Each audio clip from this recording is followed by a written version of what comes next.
Good afternoon, good morning, good day, all of those good things.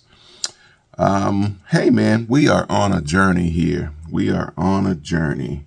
As I always say, we are not afraid. We are God's people, and we're going to do good things in His name. The Lord wants all good things for us, and just so happy, man, to be in a space where I can do some things that's good for me and where I can share it with you and hopefully encourage you to do some good things for yourself as well. The word for today comes from Jeremiah chapter 29, verse 19, and it states, "For I know the plans that I have for you, declares the Lord, plans to prosper you and to not harm you, plans to give you hope and a future." Won't He do it? Isn't it wonderful to know that we have a future in our Lord? We do not know what the future holds, but we do know that based on God's word, that the Lord has a plan for our prosperity, to bring us no harm, but to give us hope. And as long as we got hope, we never give up. I don't care if we knock down, if we're down to our last dime, we have hope. We still have opportunity, and you just got to take it to the Lord in prayer. It's really an awesome thing. One thing I know from this healthy living plan is that I'm reading more, and that was a great thing for me. One of the phrases that I heard coming up is, if you want to hold our people back, put it in a book. And it basically just means that we don't read a lot, right? And I'm probably guilty of that. But because I've been more on this healthy journey, I've been reading more, because as I walk, I listen to books online, and you can do that through Audible. I'm not sponsoring Audible or anything like that, but it is a platform where you can listen to books. YouTube, curiously enough, has some books online for free where people are doing like illustration of books. But in any case, one thing kind of leads to another, right? The healthy living and walking every day has led to me becoming more informed on topics that matter through listening to books. The book that I'm on right now is Up From Slavery by Booker T. Washington. Man, this has been an awesome learning experience from me. As I take you on my walking journey this week, I am going to have a couple of excerpts from the book that really touched me, and hopefully it adds something to you. Now, this book is not new to me, because I'm actually from Tuskegee, and if you know anything about Up From Slavery, it's written by Booker T. Washington, who is the founder of Tuskegee University. So all through elementary and high school, we knew Booker T. Washington, did many a book report on Booker T. Washington. In college, obviously, at Tuskegee University, Booker T. Washington being the founder, there are certain requirements required, and Up From Slavery is one of the books that we have to read. But one of the things that I, have discovered is that you probably should read a book more than once, because there's a different perspective. When you're young and doing it, you're doing it out of necessity because you have to do it. You have to do a book report, what have you. Listening to the book now, I have a new perspective based on life and things that I have been through. Another thing that I have found out about myself as I've gotten older and gotten more experience. So again, I encourage you to continue to watch this video and join me on my walking journey, and hopefully you enjoy. God bless. Won't He do it? Yes, He will.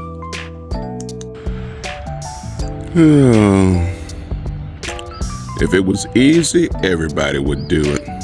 I'm just saying, sometimes it's not easy, but it's worth it. Let's go.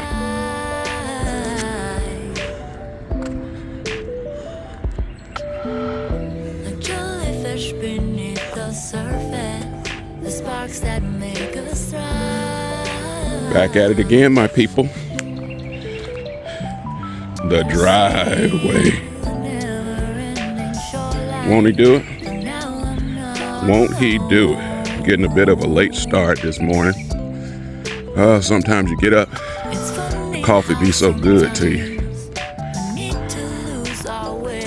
One thing about the journey, once you start and you put it out there, you get so much support. My homeboy, Al Menifee, calling me in the midst of my walk, saying, you ought to be out there walking. You ought to be out there walking. And I was like, I am, my brother. So he talked me through about 15 minutes. Got on off the phone. Now I'm finishing it up. The driveway never changed. Sometimes it's like life, you know. Life has its twists and turns, but for the most part, yesterday, similar to today, you just got to get up and tackle it. Another day to tackle this driveway. We're doing it for our health. We're walking. We're getting on up to about 10,000, 11,000 steps a day now. When I started this, you know, you kind of have to start off slow. Can't bite off more than you can chew. And amazing, we always have these old sayings, things that stick with us from when our parents were raising us as young kids. And you thought it was like some old school talk back then. But now you find yourself saying it. Don't bite off more than you can chew, son. I can remember my daddy telling me when I came back, I graduated from college, started working, and I had been on my job for a year or so. I bought my first car, came back home. My daddy looked at me sideways. He was like, oh. He's like, that's real nice, son. That's real nice. And I'm proud of you. You know, he's like, now, let me tell you something. Now, these people, and I don't know who he's talking about, but he said these people. Maybe y'all know who he's talking about when they say these people. It's like these people make it easy for you to go out there and get all this stuff and everything. And it's real nice. Well, let me tell you something. Don't overload yourself. Don't overload yourself. I tell you, man, our people have a way of communicating. Even, you know, when they giving you what they feel like in their heart is a congratulations, they also give you a word of wisdom. That's nice, but don't overload yourself. That's nice, but don't bite off more than you can chew. I can appreciate that. And some folks might call it hating. And then some folks might just call it love. You know, it's all in your perspective, how you take it. And it always, in my estimation, you know, especially when you're dealing with your family folk, a lot of times it comes from a place of love. You know, you don't never think it's no animosity, no jealousy, no hate, nothing like that. But they just don't want to see you fall. If you rise to a certain height, they just want to see you maintain. They don't want to see you fall back on no hard time. And I can understand that. But the law of physics says what goes up must come down. So we understand that we will have a height in our lifetime or in our careers to where we reach a certain point. And then at a certain point, we know there's going to be a decline, right? Or like when you step away from that big job, or when you move out of that big house, or when you downsize from that big body, Benz or whatever it is you drive, or when you get on over to retirement. You know what I mean? There's a time for everything. You know, you're going to reach a height, and then there's going to be somewhat of a decline, but that's all right, because that's the way life is. We understand it, we prepare for it, and you know, our decline doesn't mean that we're going away. It just means that now we uplift someone else. We got to where we got because somebody prayed for us, somebody lifted us up and allowed us to reach our highest of heights, what was destined to us by the Lord before we were born. And then when we start on our decline, when we start sinking in, we start raising others up, our children, our friends, others in the community, people that you see potential in. You take a step back so others can shine. And sometimes that's the hardest thing for people to understand. Sometimes you got to be selfless. Get out of the way. Let these young folks lead. You got to guide them, and you got to show them a good example so they know what to do when they get there. I was reading a great book by a man that I admire quite a deal. Learned a lot about him in school in Tuskegee. That's where I was born and raised and went to college. The book is called or named Up From Slavery by Booker T. Washington. And one of the things, there's a number of things that Booker T. Washington talks about. And as part of this walking journey, I'm gonna add in some of these great points that I pulled from the book Up From Slavery. But in that book, one of the things that stood out to me that Booker T. Washington talked about was your ability to kind of work with your hands, right? To work with your hands and to develop over time. You know, slavery obviously was a tough situation. But one of the things he talked about is like one race can't hold another race down without themselves being down. And the benefit that, you know, there's different schools of thought, right? You know, a lot of people ascribe to the DeBose logic. And, you know, I think DeBose wanted the finer things. He believed in equal this and equal that. And Booker T. Washington talked about casting down your buckets where you are. It's like you can't go from 0 to 100. You can't go from nothing to everything.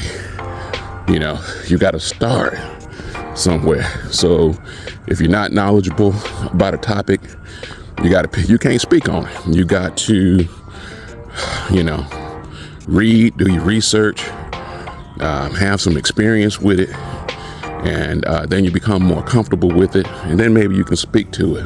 But if you don't know nothing about a topic, how you gonna defend the topic or anything else?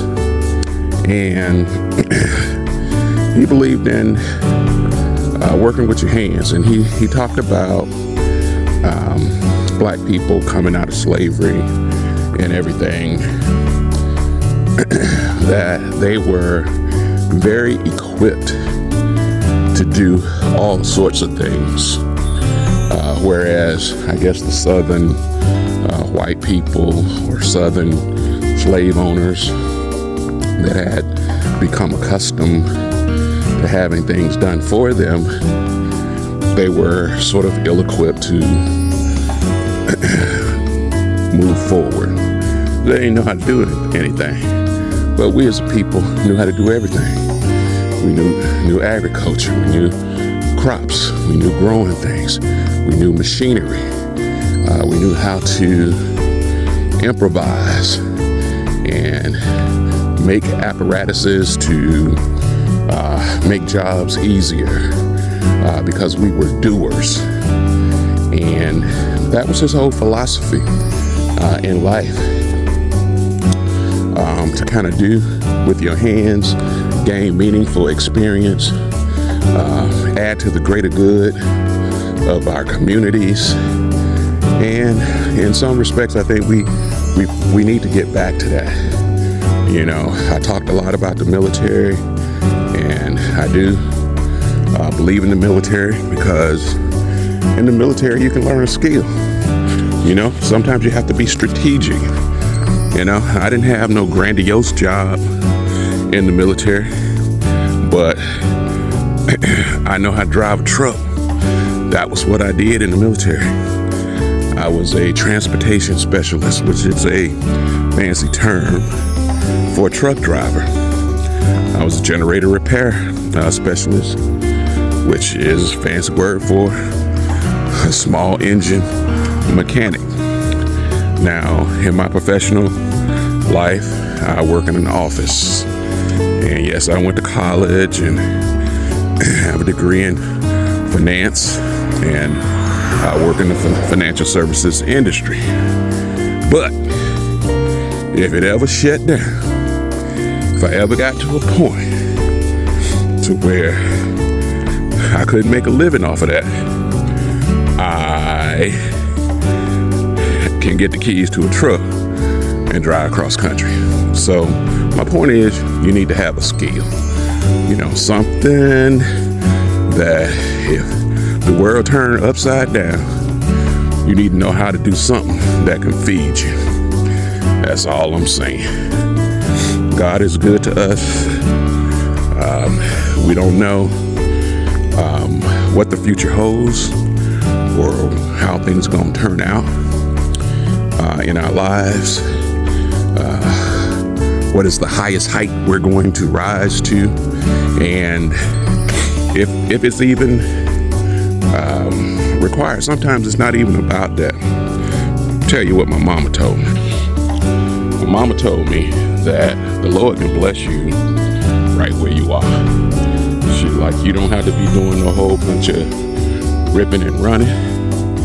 You ask the God what it is that you want.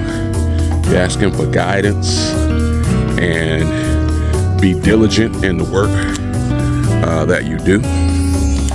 Be respectful of others. Put God first. Always pray and be an example of his teachings. And you will grow and you will prosper. Just like you don't have to be ripping and running, moving your family all over the country. What they call, the young folks call, chasing a bag. It's like, just do the right thing. And sometimes opportunity will tap you on your shoulder. Yeah, now sometimes you do have to be intentional. And I talked about being intentional before. You do have to be intentional and put yourself out there. Let people know what you want to do and what you're trying to accomplish. And put your shoulder to the wheel. Like Booker T. Washington said, put your shoulder to the wheel. Do your best work, do your best job, Put your effort into it.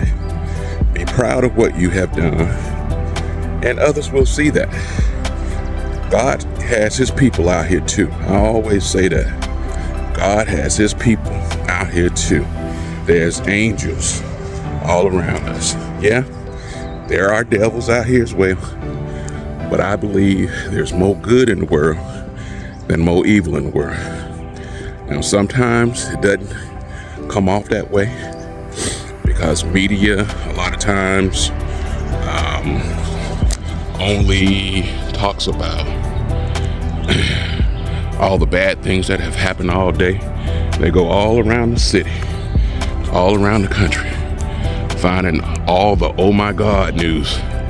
This happened, somebody got killed, 5-car pile up, landslide, tornado.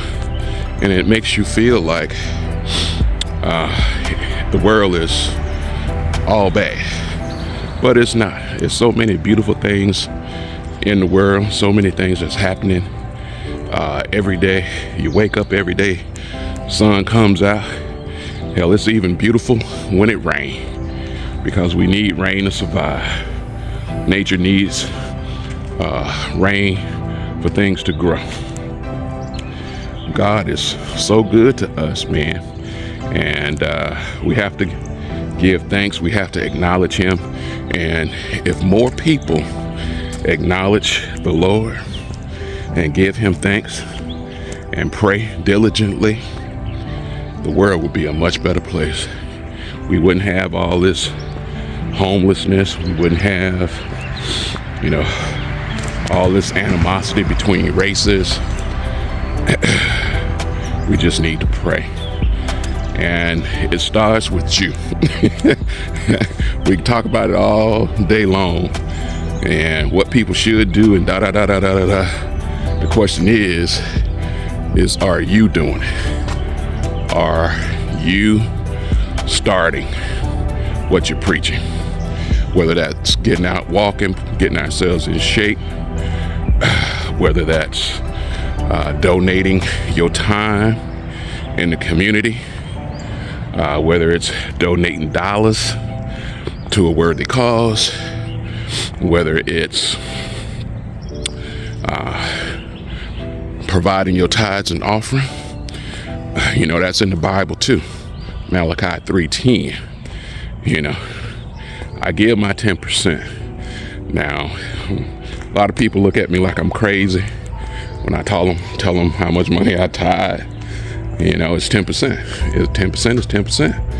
And you can't cheat God now, because God knows all. Now, you can't be worried about, what the church do with the money. You have to associate yourself with a good organization. You have to associate yourself with a good church. And you give to God. You're not giving to the church. And if whoever do something wrong, or you looking at what the pastor got or what her children got, then you're doing the wrong thing, because God will handle that. You just give from your heart based on the word, and God will handle the rest. We too caught up in envy and what other people got, what other people doing, and how it's affecting their life, and how their life compares to your life. And that's where the world gone bad. Everybody want name brand this and the best of this and the best of that. I just try to live a good life. And through living a good life, a spiritual journey, God continues to bless. Yeah, I ain't telling you what I think. I'm telling you what I know. And, it ain't over for me. There's still more things to discover. There's still no more to achieve. And I'm not trying to kill myself to achieve it, but I'm working as hard as I can. You know what I mean? within limits. Work-life balance, right? You got work-life balance, and make a good portion of that your time to God. You know, just like I give 10% in my tithes and offerings, I also, at minimum, do 10% on a daily basis, whether that's praying or sharing the word with somebody else, you know, and even getting out here doing something for your body, because our body is a temple, right? Boy, God sure will give you the words.